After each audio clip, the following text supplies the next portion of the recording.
The duffel bag hit the porch first. It bounced off the wooden step and split open at the zipper, scattering a small stuffed rabbit and a child's rain boot onto the wet ground. I noticed that before I noticed anything else. Then I heard my granddaughter crying. I had been sitting at the kitchen table with my second cup of coffee, watching the rain tap against the window the way it does in early October, slow and indifferent. I was not expecting anyone. My daughter had texted me 3 days ago to say she was busy, that the weekend visit would have to wait, that everything was fine. She said those exact words. Everything is fine. She lied. When I opened the front door, she was standing at the bottom of the porch steps in the rain, her hair flat against her face, her left arm wrapped around my granddaughter, and her right hand gripping the handle of a second bag like she was afraid someone might come and take it. My granddaughter was 5 years old, and she had her face buried in her mother's shoulder, and she was shaking. Not from the cold. From something else. I walked down the steps without my coat. "Come inside," I said. My daughter looked up at me. Her eyes were swollen. She had been crying for a long time before she got here. I could tell because the red had gone past the rims and settled deep, the kind of tired that sleep doesn't fix. "Mom," she said, and her voice cracked right down the middle. I took the bag from her hand and put my arm around both of them, and I walked them up the steps and through the door, and I did not ask a single question until they were warm. I sat my granddaughter at the kitchen table with a bowl of tomato soup and a grilled cheese sandwich cut into triangles, the way she liked it. She ate quietly, glancing up at me every few bites with those big, careful eyes. I smoothed her hair back from her forehead and told her she was safe, and she nodded like she had been waiting for someone to say exactly that word. My daughter sat across from her, hands wrapped around a mug, and she told me everything. "It started," she said, "about 6 weeks ago. Her husband's brother, Raymond, had come to visit. He did that sometimes, showed up with a bottle of wine and a big smile, and stayed through dinner. She had never liked him, but she had tolerated him because her husband, my son-in-law Marcus, loved him in the way younger brothers love older ones even when they shouldn't. With blind patience, with closed eyes, Raymond had been asking questions, quiet ones at first, about the house, about the land it sat on, about my name on the deed. The house had been in my family for 31 years. I bought it with my late husband the year our daughter was born. When he passed, the property came to me outright. When my daughter married Marcus and moved to the other side of the state, I told her the house would be hers one day. I told Marcus the same thing. I thought that was an act of love. Raymond, apparently, thought it was an opportunity.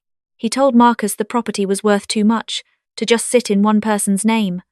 My daughter said quietly, "He said you were getting older and that it made sense to transfer things while you were still." He used the word capable. I set down my mug. "Capable," I repeated. She nodded.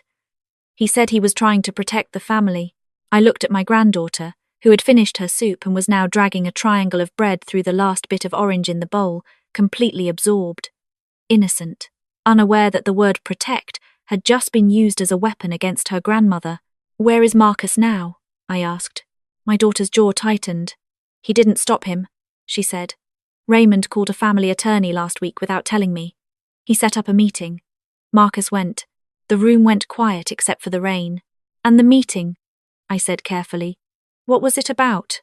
She reached into her bag and pulled out a folded envelope and set it on the table between us. I opened it slowly.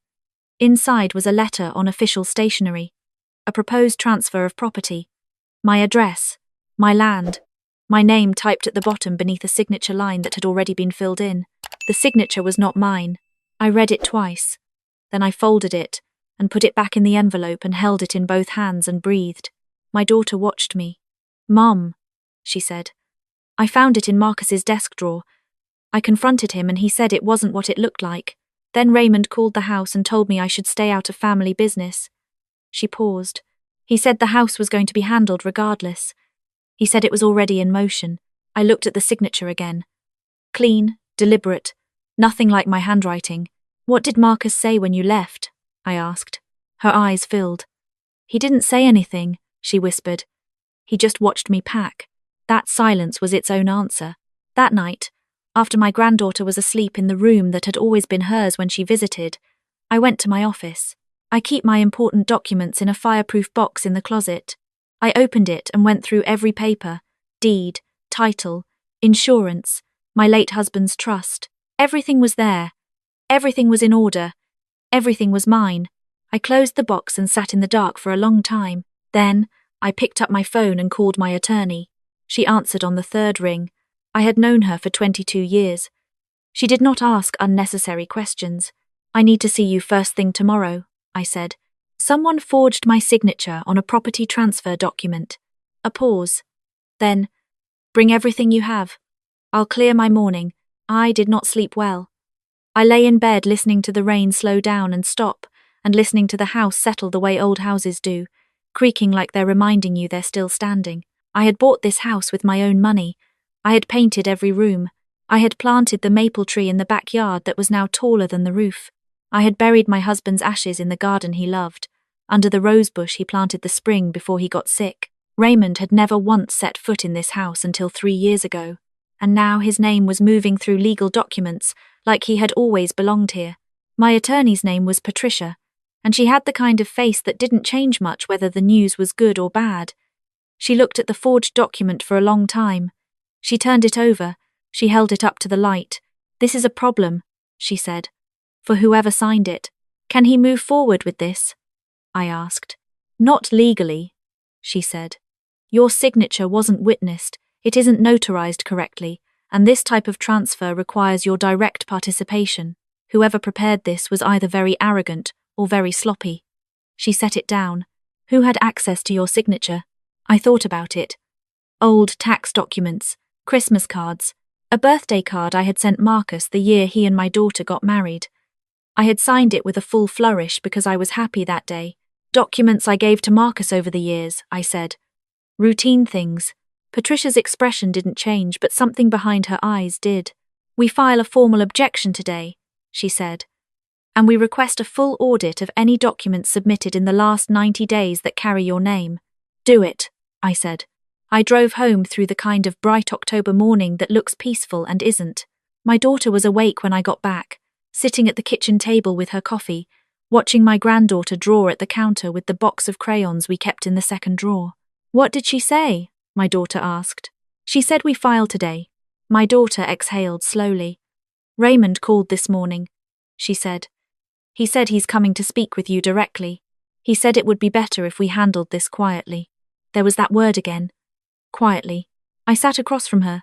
"What did you say?" "I said you weren't home." She paused. "Mum, he also said something else. He said Marcus would not be supporting you in any legal action. He said family comes first." I looked at my granddaughter, who had drawn a house with a big sun and a dog we didn't own. She held it up and said, "This is our house, Grandma." I put a flower for Grandpa. She had drawn a single red dot near the front step. I smiled at her. "I love it," I said. "We'll hang it on the refrigerator." After she went back to her drawing, I looked at my daughter. "Let Raymond come," I said. He arrived that afternoon in a car that was too clean for the gravel driveway. He wore a jacket with no wrinkle in it, and the kind of smile that people use when they want you to think they're doing you a favor. He stood at the door and looked past me into the house before he looked at me, which told me everything about what he thought this place was worth. "Eleanor," he said warmly, using my name like we were old friends. "I'm glad you're home. I've been worried about you." "Come in," I said. I did not smile. He sat in the living room and crossed one leg over the other and folded his hands and explained very patiently that he had been consulting with an estate specialist, that properties like mine were often mismanaged by people who didn't understand current market values, that he was simply trying to make sure I was protected. "Protected," I said. "You're not getting any younger," he said, and he said it gently, which was worse than if he'd said it cruelly. "Marcus and I want to make sure the family's assets are secure. This is my home," I said. "Not a family asset." His smile tightened just slightly. "Of course. But when the time comes..." "The time hasn't come," I said. "And when it does, my attorney will manage it." He paused. The smile settled into something different, something patient and calculating. "Eleanor," he said, "I've already spoken to a property firm. There's a buyer who's very interested. The number is generous, more than you might expect." I looked at him steadily. "You contacted a buyer for my home without my knowledge. I was exploring options." "You forged my signature on a transfer document," I said. The room went very still. Raymond uncrossed his legs. "That's a serious accusation," he said. "It's a serious crime," I said. He stood up. His composure was still mostly intact, but there was something cracking underneath it. I could see it in the way his jaw moved. "You're being emotional," he said. "This is what happens when women make decisions without..." "Without what?" I asked. He stopped. I stood up too. "My attorney has already filed," I said. "Everything is documented. The forged signature, the unauthorized buyer contact, the transfer letter, all of it." He stared at me. Then he said, very quietly, "Marcus will not stand with you on this." "That's between Marcus and his wife," I said. "Get out of my house." He left without another word. Through the window, I watched his clean car turn out of the gravel driveway and disappear down the road. My daughter appeared in the doorway behind me. "I heard," she said. "I know." She came and stood beside me at the window. "What does he do next?" "He panics," I said. "And panicked people make mistakes." I was right about the panic. Within 48 hours, 2 things happened. First, a letter arrived from Raymond's attorney claiming that I had verbally agreed, in the presence of witnesses, to consider a property transfer, and that my current resistance constituted a breach of a verbal agreement. Second, Marcus called my daughter and told her that if she did not come home immediately, he would begin proceedings to establish that she had abandoned the marital home. My daughter sat at my kitchen table and read that text 3 times. "He wouldn't," she said. But it came out like a question. I sat across from her. "He might. Raymond is directing him." I paused. "That's not the man you married. That's the version of him his brother made." She looked up at me. "How do I know which one is real?" "You don't yet," I said. "But you will." That night, my granddaughter came downstairs after bedtime and found me in the office. She stood in the doorway in her pajamas with the small stuffed rabbit from the porch tucked under her arm. "Grandma," she said, "is Uncle Raymond going to take our house?" I turned my chair to face her. "No," I said. "He is not." She considered this. "He came to our house last month," she said. "He was looking at things. He was looking at the pictures on the walls. Daddy's face got funny when he did it." I kept my voice calm. "What kind of funny?" "Like when you don't want to say something," she said. "Like when it's true but you don't want it to be." I held out my hand and she came and leaned against my knee, and I hugged her and told her to go back to sleep and that everything was going to be fine, and that word, fine, sat in my mouth differently than it had when my daughter said it 3 days ago. Because when I said it, I intended to make it true. The next morning, Patricia called. "We have a problem," she said. "And a piece of luck." The problem was that Raymond had found a notary who was willing to swear he had witnessed my signature in person. A name I didn't recognize. An address, 2 counties over. A statement that placed me in a town I had never been to on a Tuesday afternoon in September. The piece of luck was a woman named Diane. Diane had worked as a paralegal in the property firm Raymond had contacted about the sale. She had prepared the initial buyer paperwork, and she had seen Raymond's instructions in writing. She had also, very quietly, kept copies. "She reached out to our office this morning," Patricia said. "She wants to talk." "Why?" I asked. "Because Raymond told the firm you were in early cognitive decline and that the family was acting on your behalf. She said that when she asked to speak with you directly to confirm consent, she was told it wasn't necessary. She didn't feel right about it." I closed my eyes for a moment. Cognitive decline. So that was his strategy. Not just forge the name. Explain the name away. "Tell her I want to meet today," I said. Diane was younger than I expected, mid-30s, careful with her words in the way people are when they've spent time around legal language. We met at a diner 2 towns from mine, a place that smelled like coffee and bacon and didn't ask questions. She arrived before me, already seated, her hands flat on the table. "Mrs. Eleanor," she said when I sat down. "I want to be honest with you. I wasn't sure about coming." "I appreciate that you did," I said. "He said your family was protecting you." She looked at her coffee. "He said you'd been confused lately, that you sometimes signed things and forgot." He said it with a lot of concern in his voice. She paused. "But then I saw the transfer amount and the name of the buyer, and I looked up the property value and something didn't feel right. No one protecting an elderly woman takes 30% below market on her family home." The number hit me like cold water. He wasn't just stealing the house. He was getting a kickback. "Do you have the documentation?" I asked. She opened her bag and placed a folder on the table. Inside were emails, timestamps, written instructions from Raymond to the firm, and a copy of the original letter sent to the false notary. He told them explicitly, she said, pointing to one line, that your signature had been obtained privately and that witnessing was a formality. He said, and I want you to read this yourself, she pointed again. I read it. The line said, the property owner is not expected to attend. Proceed as authorized. I looked up at Diane. You could face professional consequences for this, I said. I know, she said. But my grandmother lost her home, she added quietly. Someone talked her into signing things she didn't understand. We couldn't get it back. She looked at me steadily. I'm not letting that happen again if I can stop it. I reached across the table and covered her hand with mine. You're not alone in this, I said. That afternoon, Patricia filed additional documentation with the county clerk's office and contacted the state bar about the notary. By evening, a fraud investigator had been assigned. Raymond called my cell phone at 9 that night. I let it ring. He called again. I answered on the third call. This has gone too far, he said. His voice was still controlled, but something underneath had changed. It was thinner. Yes, I said. It has.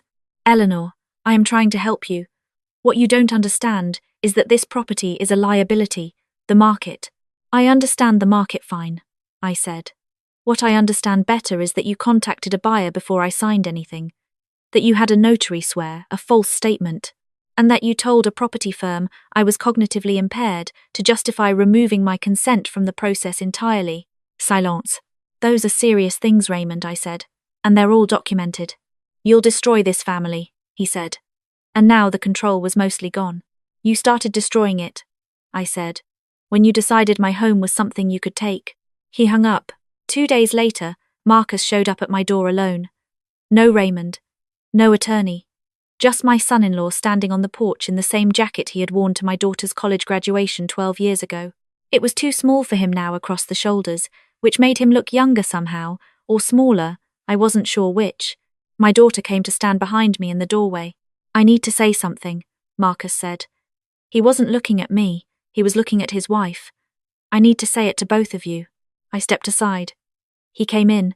He sat in the living room, the same chair Raymond had sat in, and he put his hands between his knees and looked at the floor for a moment before he looked up. I knew it wasn't right, he said. I knew it from the first meeting. Raymond said it was estate planning. He said it was standard. He said Eleanor would understand eventually. His voice dropped. I let myself believe that because it was easier than saying no to him. My daughter stood near the doorway, arms crossed, watching him.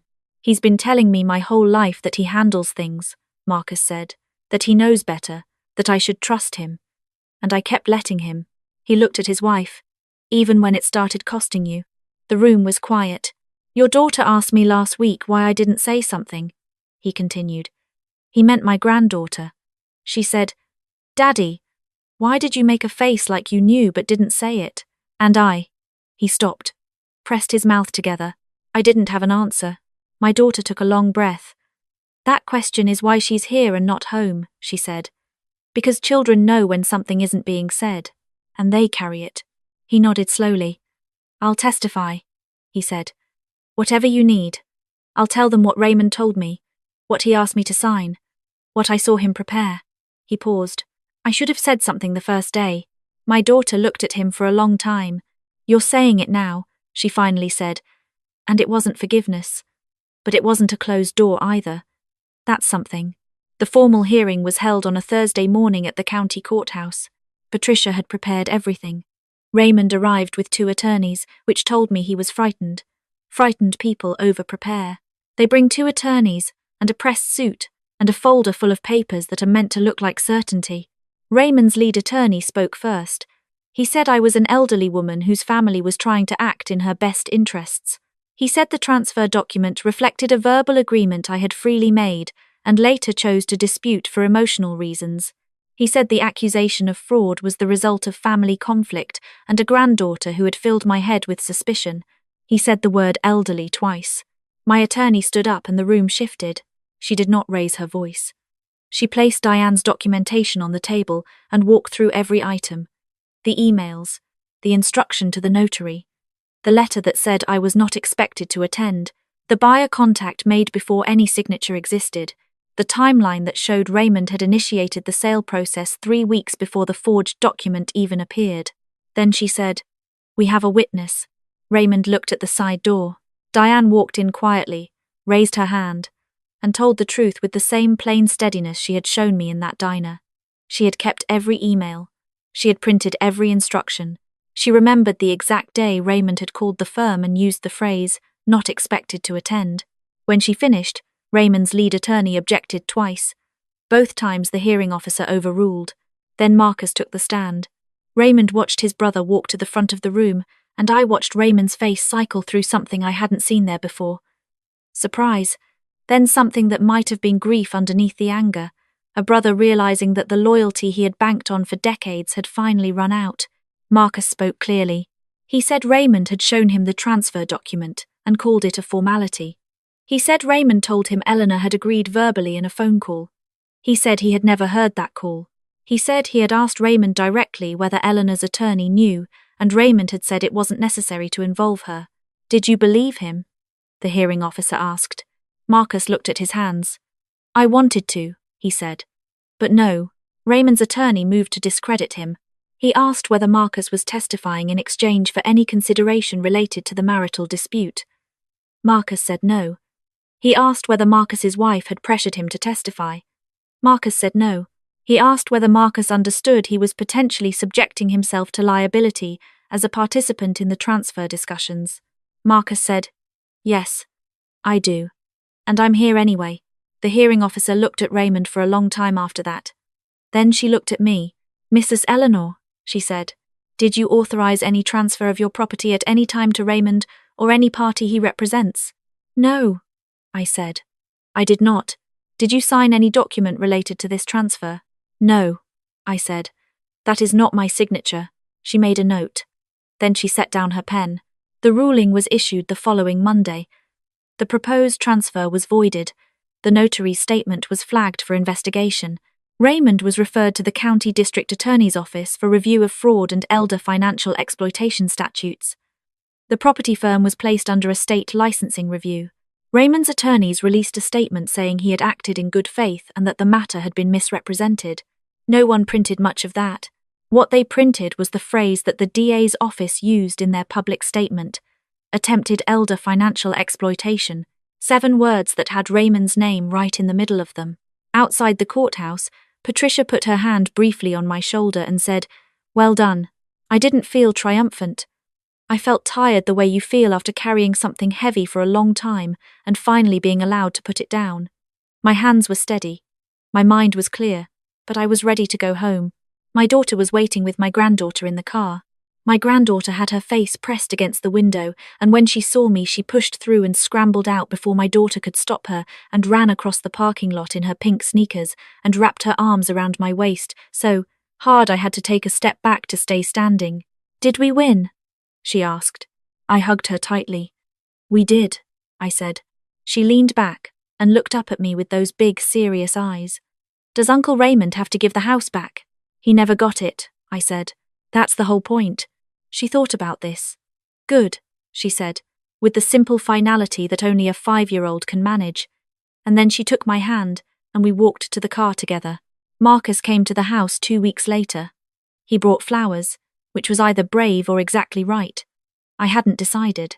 He stood in the kitchen and helped my daughter cook dinner, and he sat at the table across from me, and we talked the way people talk, when the ground has shifted, and you are both trying to find where to step. He was not forgiven in a single evening. That is not how these things work. But my granddaughter climbed into his lap during dessert and fell asleep with her head on his chest, and he sat very still with his arm around her, and he looked at my daughter, and she looked back at him, and something passed between them that I understood well enough not to interrupt. Raymond did not come to Thanksgiving. The DA's investigation continued through the winter. In February, Raymond accepted a plea arrangement. No prison, but substantial fines, 3 years of probation, and a permanent prohibition from serving in any financial or property management capacity. It was not everything. It was enough. The first warm Saturday in April, I planted 2 new rose bushes along the back fence, near the ones my husband had put in 20 years ago. My granddaughter helped me dig the holes, which mostly meant getting dirt on her jeans and asking questions about worms. My daughter sat on the back step in the sun with her coffee and watched us. "She's going to be exactly like you," my daughter said. I looked at my granddaughter, who had found a particularly impressive worm and was narrating its journey with great seriousness. "She's going to be better," I said. Later, when we were washing up at the kitchen sink, my granddaughter looked at me in the mirror and said, "Grandma, this is always going to be our house, right?" I dried her hands with the blue dish towel that had hung on that hook for 15 years. "Always," I said. She nodded. She accepted that the way she accepted everything I told her, with complete and uncomplicated trust, the kind that asks nothing in return except that you keep being worthy of it. I have thought a lot since then about what Raymond underestimated. He knew my age. He knew I lived alone. He knew I was not watching every account, every document, every move. He decided that made me manageable. He decided the quiet of a woman past 60 meant the absence of power. What he didn't know, what people like him never know, is that quiet is not the same as unaware. I built a life in this house. I raised a daughter here. I grieved here and healed here, and planted things that outlasted the grief. Every room holds a version of myself that got up when it didn't want to. Every wall has held the sound of my granddaughter laughing. No one takes that quietly. And no one takes it at all. If you are listening, and someone has told you that your age makes you manageable, that your stillness means you have nothing left, that your kindness is weakness, and your silence is surrender, stay with me. Because what they are really afraid of is what happens when you decide to stand up. What they are afraid of is the real boss. And the real boss, it turns out, has been here the whole time.